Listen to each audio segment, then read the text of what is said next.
Bienvenidos a Cruce de Palabras por Telesur. Soy Luis Hernández Navarro y hoy nos acompaña en el estudio Francisco López Bárcenas. Francisco es con mucho uno de los más prominentes intelectuales indígenas mexicanos. Él es mixteco, tazavi, nos dice, nosavi, la gente de la lluvia. Ha escrito más de 30 libros, es doctor en desarrollo rural, abogado, le decimos que nadie es perfecto por aquello de ser abogado, ¿no? Y su último libro aborda precisamente un debate medular en América Latina. El problema de la minería, los pueblos indígenas, el proyecto extractivista. Francisco, muchas gracias por estar con nosotros en este No, al contrario, Luis, muchas gracias a ti.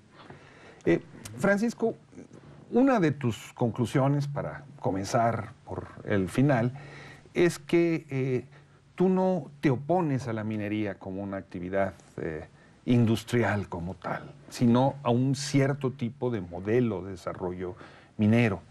Sí. Esto, digamos, está a contracorriente de toda una tendencia de pensamiento en América Latina que dice, con la minería nada, porque la minería destroza el medio ambiente, destroza el tejido comunitario, sobre todo de los pueblos indígenas.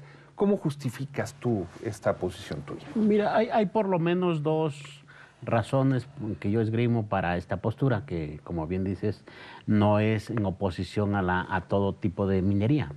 La primera es histórica. En nuestro país, desde antes que llegaran los españoles, pues ya tenía cierto uso la minería. Tenía uso, si quieres, ornamental, lo que se conoce, pero también tenía uso medicinal. Se usaban algunos minerales para hacer trepanación de cráneos, eso ya está muy documentado.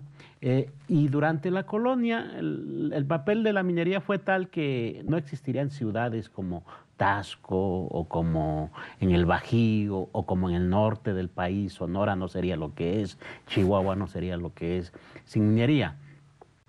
Esa es una razón. La otra razón es actual, es que la minería permea nuestra vida. O sea, sin minería seguramente un campesino no podría tener un machete, no podría tener un arado, pero en la vida urbana no podríamos tener celulares o no podríamos tener las computadoras que se han vuelto instrumentos pues indispensables para desarrollar nuestras actividades. ¿Qué es lo que veo entonces? Creo que lo que tenemos que voltear a ver es el modelo extractivista de la minería, que sí, ese sí es muy depredador. Cuando hablas de modelo extractivista, ¿a qué te refieres exactamente? La manera en que la industria minera organiza la extracción del mineral que está en el subsuelo mexicano. Ha habido, dicho de manera muy general, pues dos formas históricas de extraer esto. Una, la histórica, otra vez la tradicional, el socavón, ¿no? Hacer los grandes agujeros en la tierra para que pasen los obreros a recoger el mineral, sacarlo y ponerlo pues a disposición para el mercado. Esa fue una cosa. Y yo creo que eso fue en los 3 primeros ciclos de los que yo hablo en el libro. El cuarto, que es este, es un modelo que ya no hace socavones. ¿Por qué? Porque ya no hay vetas juntas también. Para ponerlo en otro ejemplo, diría, es como si esto fuera maíz, no hay costales de maíz que hay que agarrar y llevárselos. Hay que juntar el maíz que se quedó ahí tirado y eso a lo que lleva a la minería es a destrozar todo el suelo, no el subsuelo, el suelo, barrer literalmente, y pues lo que provoca son grandes problemas ambientales, mucha contaminación por los químicos que usan para la lixiviación, y como consecuencia esto trae muchísimos problemas, enfermedades que ya no se veían y que se están viendo surgir, destrucción del hábitat donde los campesinos o los pueblos indígenas también tienen sus alimentos, destrucción de los mantos freáticos, y se van perdiendo los ojos de agua. Todo eso lo que hace es modificar profundamente la posibilidad que tienen los campesinos y las comunidades de vivir, y claro, eso pues está muy depredador, y contra eso sí estoy. Tu último libro, uno de una lista que suma más de 30 volúmenes, ¿verdad? Tiene un nombre y un apellido. El nombre es La vida o el mineral. Sí. Y luego está el apellido, que tiene que ver con los 4 ciclos de despojo minero en nuestro país, en México. Sí. Yéndonos al nombre, no al apellido. La vida o el mineral. Tú dices, eso suena como la cartera a la vida cuando lo asaltan a uno, Literalmente, ¿no? Literalmente, y me lo dijo un compañero Huirrárica en Jalisco, cuando ellos fueron de los primeros que se pusieron a estos grandes megaproyectos, estos grandes proyectos extractivistas, hace como unos 20 años me lo ha de haber dicho.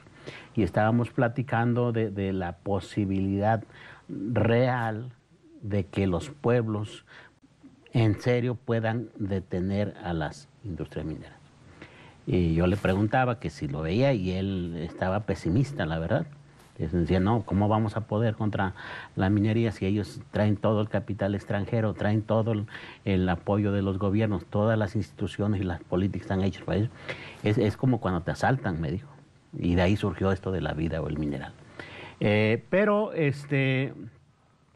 pues también creo que refleja un sentir ya actual de pues mucha gente que se ve afectada por eso, ¿no? Ya actualmente, después de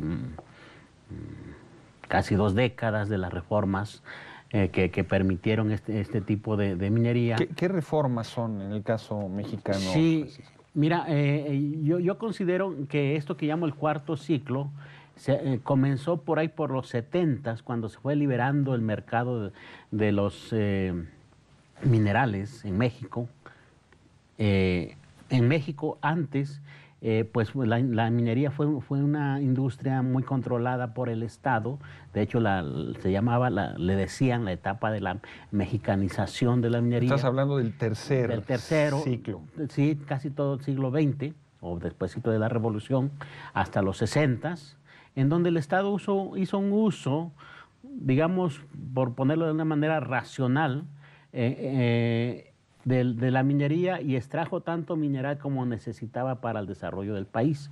Eso no quiere decir que no hubiera grupos que se beneficiaban, sí se beneficiaban, pero también se beneficiaba el país, a diferencia de ahora que son 2, 3 grupos que se benefician y el país queda devastado. 2 grupos. 3 fundamentalmente, Grupo México, Grupo Peñoles y Grupo Frisco. Eso hablando del capital mexicano. Del capital mexicano, y hablando de capital extranjero, pues fundamentalmente las mineras canadienses. Que es mucho más importante que el capital mexicano.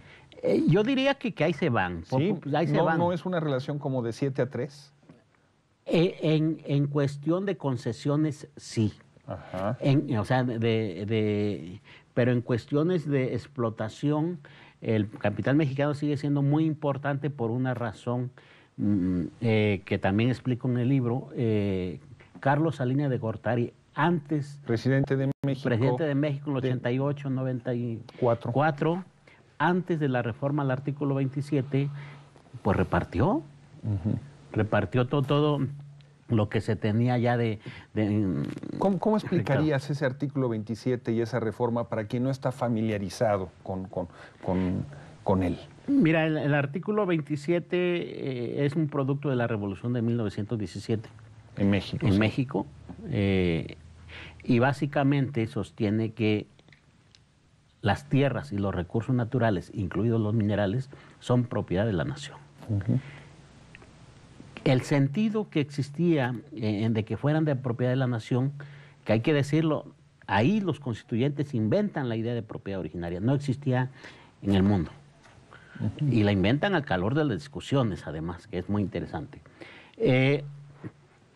El sentido era que los recursos naturales deberían servir al país, independientemente de dónde estuvieran. Es decir, si en el norte había unos recursos, deberían servir también al sur. Y si en el sur había unos recursos, deberían servir al norte. La idea era hacer una distribución equitativa de la riqueza.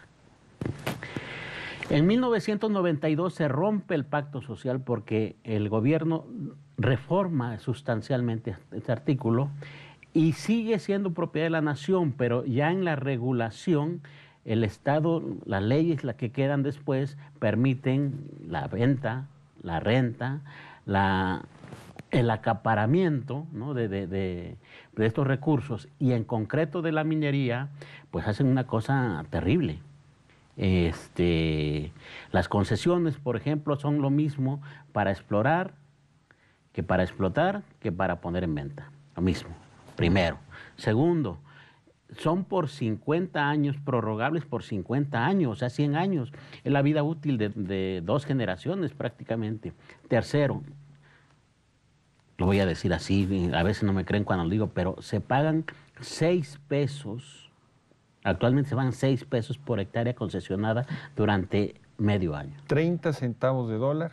30 centavos de dólar, que es por hectárea concesionada. Que no es... Por 10,000 metros cuadrados, 30 centavos de dólar. Así es, sin importar qué tipo de mineral haya. Es decir, puede haber oro, puede haber litio, puede haber indio, puede haber tierras raras, puede haber arena, puede haber lo que quieras, no importa. Es el único país, hasta donde yo sé, que cobra por superficie en lugar de cobrar por mineral a extraer. Ese es un problema. Hay otros problemas. La misma legislación dice, bueno, eso es por la concesión, por la extracción del mineral no pagan absolutamente nada. Aquí me interesa decir que los empresarios mineros dicen que es una exageración, que ellos sí invierten. Pues sí, sí invierten, o sea, sí invierten en maquinaria, se invierten en salarios, se invierten en capital, pero no estamos hablando de eso, estamos hablando de cuánto pagan por llevarse el mineral que es de la nación. No pagan absolutamente ni un nada, centavo. Ni un centavo por eso. Porque, o sea, esa reforma del 92 lo que hizo fue quitarle en los hechos al Estado la posibilidad de regular la riqueza minera y entregársela al capital privado.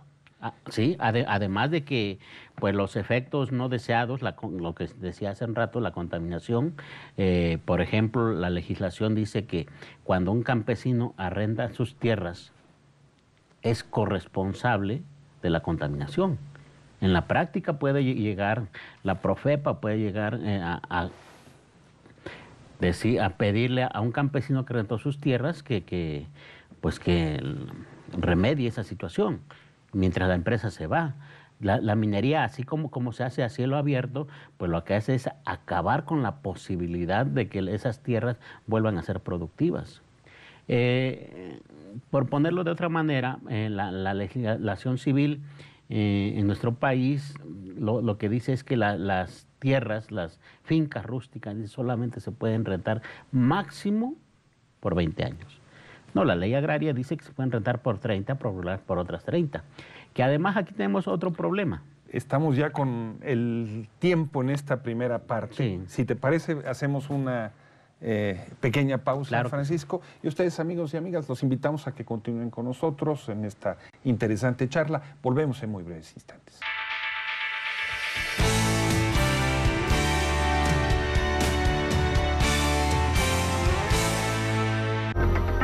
Estamos ya de vuelta aquí en Cruce de Palabras, conversando con Francisco López Bárcenas sobre su último libro relacionado con la explotación de los minerales en México y sobre el problema del extractivismo, un problema muy vivo en toda América Latina, como decíamos. Francisco, antes de irnos al corte, tú nos decías que estos capitales privados que se han aprovechado de la nueva regulación, son empresas como, por decir sus nombres, cuyos dueños son gentes como Carlos Slim o Germán Larrea, ¿no? Todos ellos, Bayeres en el caso de Chihuahua, ¿no? Sobre todo, todos ellos tienen también intereses en América Latina, en la extracción minera en América Latina, ¿no? En Perú han habido conflictos con Larrea, etcétera, etcétera. O sea, no es... cuando decimos son mexicanos, estamos diciendo que son mexicanos porque nacieron aquí. Sí, yo creo que tienes razón, hay que precisar, las empresas en general, las mineras, son empresas transnacionales. No es que estén en un país y en otro, no. La característica de las empresas transnacionales es que pueden tener tantos domicilios como necesidades de expandirse tengan o de evadir impuestos, por decir algo. Una empresa que está trabajando en México y que está trabajando también en el Perú, pues puede decir que le fue mal en Perú y trasladar las ganancias para cubrir el déficit allá y dejar a los trabajadores acá sin el reparto de utilidades o dejar de pagar impuestos. O sea, eso es lo transnacional, que es muy difícil saber realmente de dónde es el capital, aunque a los dueños se les pueda ubicar en alguna nacionalidad. Hablabas también del capital canadiense, que también, no solo en México, sino en América Latina, es abrumador su presencia, incluso al punto de presionar para hacer legislaciones a modo, Sí, como en el caso de Chile. como en el caso de Chile y como en el caso mexicano, ¿eh? También en el caso mexicano. Porque sí, y ahí también se merece una precisión, porque uno dice empresas canadienses porque tienen su domicilio principal, la matriz, por llamarlo así, en Canadá. ¿Pero por qué en Canadá? Cotizan en la Bolsa de Toronto. Porque están en la Bolsa de Toronto, ¿no? Entonces, eso fiscalmente les conviene tenerlo ahí, pero es muy probable que mucho de ese capital mexicano también, o peruano, o chino, o de otras nacionalidades, ¿no? Esa es la característica de esto. Tienes razón en esto, la minería no solo es negocio extraer el mineral.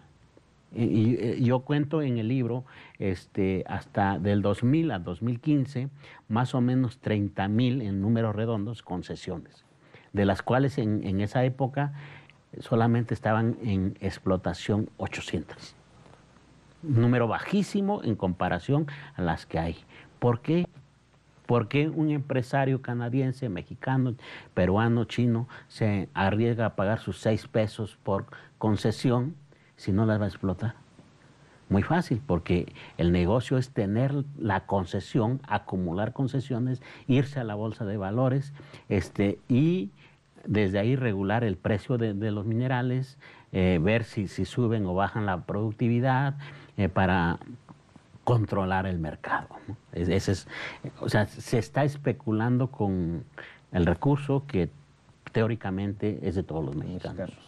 En tu libro, Francisco, tú documentas ampliamente la resistencia, sobre todo de los pueblos indígenas, sí, a este tipo de extracción minera. Sí, creo que vale la pena decir que las resistencias están en lo indígena, porque el capital lo que está haciendo es venir a despojar a la nación de un recurso que desgraciadamente está en los territorios de ellos.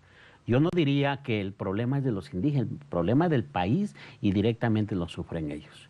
Sí, y efectivamente, como dices, se documentan varios casos, desde Chihuahua, Jalisco, Oaxaca, Guerrero, Chiapas, pues muchos, Veracruz. Pero más que los casos, a mí me gustaría decir que lo que yo encontré buscando esta resistencia es que son novedosas. Novedosas en el sentido de que no estamos viendo a la gente en las movilizaciones tradicionales de ocupar plazas, de cerrar calles, no. Estamos viendo otro tipo de... ¿En qué consistirían ese tipo de protestas en el caso mexicano? Muchas de ellas son resistencias internas, por llamarlo así. Es decir, se atrincheran en sus territorios, se fortalecen con los recursos culturales, históricos que tienen, y creo que desde ahí arman la resistencia. Si me permites un ejemplo, en Tetela de Ocampo, en Puebla, en una reunión grandísima, como 1,000 gentes, estaban discutiendo pues cómo le iban a hacer para oponerse a la minería de Frisco, porque además estaba en un lugar pues muy importante. Frisco es Carlos Slim. Carlos Slim. estaba en Espejeras, que se llama Espejeras porque hay muchísima agua y espejea de un cerro a otro. Y pues estaban discutiendo muy, muy fuerte y de repente llega un señor y dice, señores, hagan el favor de suspender la reunión, ya vamos a comenzar la ceremonia. Y todo el mundo nos quedamos sorprendidísimos porque lo que estaba programado era una marcha. No, lo que hicieron fue ir a pedir disculpas al cerro por no haber podido hasta ese momento detener las concesiones y a prometerle al cerro que de ahí en adelante de ellos por su cuenta corría que no entraran.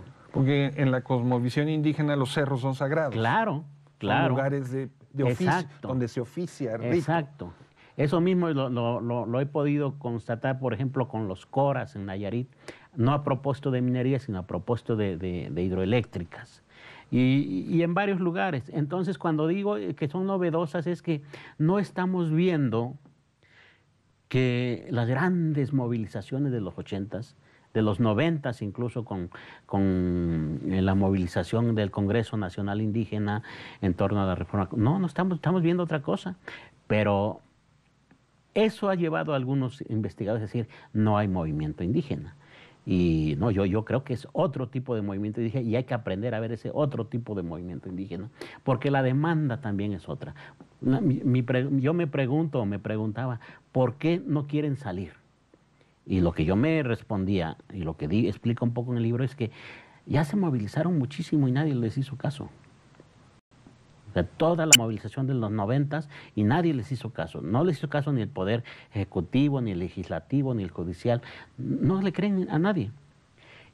Sin embargo, fíjate Luis, a pesar de eso, muchos pueblos cuando ya están fortalecidos, cuando arman una estrategia más regional o más nacional, siguen acudiendo a los tribunales y siguen teniendo triunfos interesantes. Los huirráricas en Jalisco tienen suspendida la explotación minera. Los totonacos en Puebla tienen suspendida los nahuas en Colima tienen suspendida.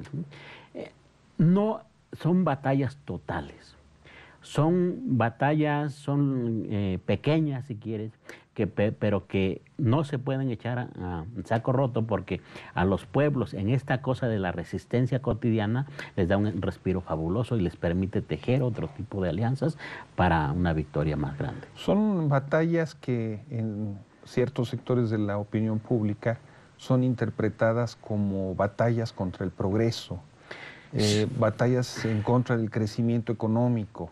Sí, yo creo que lo que había que decir aquí es que es contra un tipo de progreso, contra un tipo de desarrollo también que para mí, yo lo digo en el libro, en realidad no es un desarrollo, es un antidesarrollo. ¿En qué pienso cuando digo eso? Que el desarrollo debería tener por lo menos como un fin establecer condiciones mínimas para que la gente pueda acceder a una vida digna, decente, que digo, alimentación, vivienda, vestido, recreación, ¿no? Eso creo que si promoviera eso, yo podría hablar de desarrollo. Lo que está viendo es al revés. Los están dejando sin alimentos, los están desplazando, los están dejando sin vivienda, te decía, estamos viendo enfermedades que no veíamos hace rato, y entonces yo creo que ahí no hay desarrollo. ¿Están contra el progreso de los pueblos? No, están contra ese tipo de... Uno puede ir, por ejemplo, a varias comunidades y están promoviendo otro tipo de cosas. Están cuidando recursos naturales, están haciendo ordenamientos territoriales. En Oaxaca están haciendo su propio sistema de telefonía. En otros lugares, en Puebla, están haciendo sus propias formas de producción de energía eléctrica comunitaria. Entonces, creo que lo que tenemos que voltear a ver es una cosa que ha dicho muchos lo han dicho, pero puedo mencionar, por ejemplo, a Víctor Toledo o a Enrique Leff, a nuestro amigo ya fallecido Luis Villoro, que ellos siempre nos advirtieron y nos siguen advirtiendo de que lo que estamos viendo con este tipo de proyectos es una devastación y una crisis civilizatoria. Yo pondría mucho el acento en eso, una crisis civilizatoria que ya no nos va a dar más, y entre más le estemos queriendo sacar, pues más problemas vamos a tener. ¿Es posible otra minería? Yo creo que es posible otra minería, si no hubiera escrito el libro. Pero lo que creo que tenemos que ver es minería para qué, ¿no? Es decir, porque dependiendo de para qué va a implicar qué tanta y cuál minería, y entonces eso nos va a llevar al cómo. Hay algunos compañeros que dicen, y yo estoy de acuerdo con ellos, hay que hacer un uso sensato de la minería. Digo, no, pues sensato quiere decir usar el sentido a la hora de determinar qué tipo de extracción minera hacemos. Y eso tiene que ver, si vamos a construir ciudades, pues evidentemente lo que necesitamos es varilla, y entonces lo que necesitamos es fierro. Pero si vamos a hacer acumulación de recursos porque pues queremos especular, pues es evidente que lo que necesitamos es oro. Pero si vamos y así nos podemos ir y decir, bueno, el modelo de desarrollo que estamos promoviendo es este, y entonces lo que necesitamos es este tipo de minería y tanta.